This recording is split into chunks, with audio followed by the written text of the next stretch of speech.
crimes in my good Christian Minecraft server? Oh, say it isn't so. It is so, and oh boy, are they some juicy crimes. Those crimes are... Are you appealed to yet, younger audiences? Can I stop now? All right, thank you so much. Now, for those of you who aren't aware, Minecraft is a game. You can play it with other people, and one of the ways you can play it with other people is by joining a public server. Many servers have rules, but we're here to talk about one that famously doesn't. 2B2T, the server in question, is what is known as an Anarchy server, and pretty much anything is allowed, even hacking. Now, hacking in Minecraft usually means you're using an altered or modded client, and for my older audience, that's the thing that runs the game. Boom! Roasted, or should I say, roasted boomers! The modded client can give you better speed, more health, stronger attacks, allow you to see through walls and find resources more easily, etc. I don't actually know, I play by the rules. But you can see how there would be an advantage to having the best hacks with the most ability. So, when a new hacked client becomes available, it gets attention. But speaking of attention, I want to give some to FitMC, whose video supplied a lot of the story that I will be analyzing.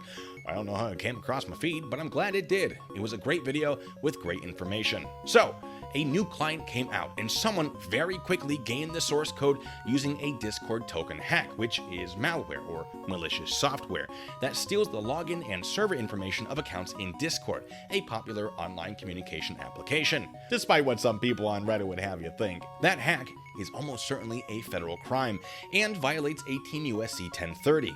It meets the elements of taking something of value or causing a loss through unauthorized access of a computer that was involved in interstate or foreign commerce or communication.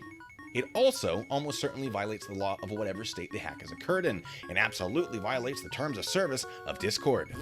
Understandably, the developers of the client were a bit upset, and to prevent the hackers from selling the client, they released the code for free. But there was a problem. The code had been changed to send information from the new client to the developers, such as Minecraft login information, which allowed the developers to log into other users' accounts, find their bases, and destroy them in an act of revenge. Now, fortunately, only a few people had used this client, so it wasn't an enormous issue, I'm just kidding.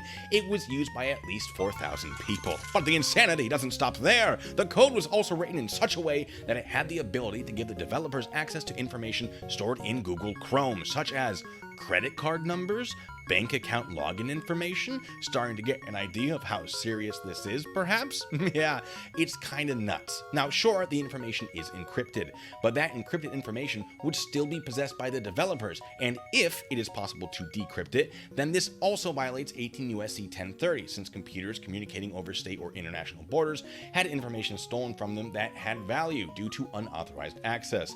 And the word on the street is that the FBI did get involved. Now that actually checks out. This would definitely fall under their jurisdiction. But how would the FBI investigate this? Well, it would actually be pretty easy. After determining the damages, they could just review the uploaded code, which has to be sending the acquired information somewhere. Now forgive me, my Java is a little rusty, but I believe you look for a socket connection, find what information is being sent through it, and what IP address it is being sent to. Then you would contact the internet service provider for that IP using a request for information or a warrant, and they're usually pretty good about sharing info without a warrant, and you've got an address, you've got names, you've got everything that you would need to start finding the developers. But what if the developers try to be clever and hide through a virtual private network, also known as a VPN, something that could hide an IP address? Well, bad news. That doesn't stop the investigation. It just requires the investigating agency to contact more service providers. A VPN is pretty useful for hiding what you're doing while you're doing it. It's not super useful for hiding what you've done after you've done it. And even if I'm wrong about how the code might have been written to send information to a server, the code would have had to have been uploaded somewhere on a website hosted by someone. If you request for information and or warrants later, you're still going to get the IP address of whoever logged into the account that posted the code. This investigation would be a pretty easy one. I don't have any updates on how the investigation is going or went, and I barely know anything about the situation at all. I just thought you all might be as fascinated with federal Minecraft crimes as I was.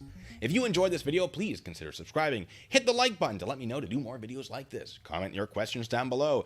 Check out the description for fun ways you can support this channel, and until the next time, be good, stay safe.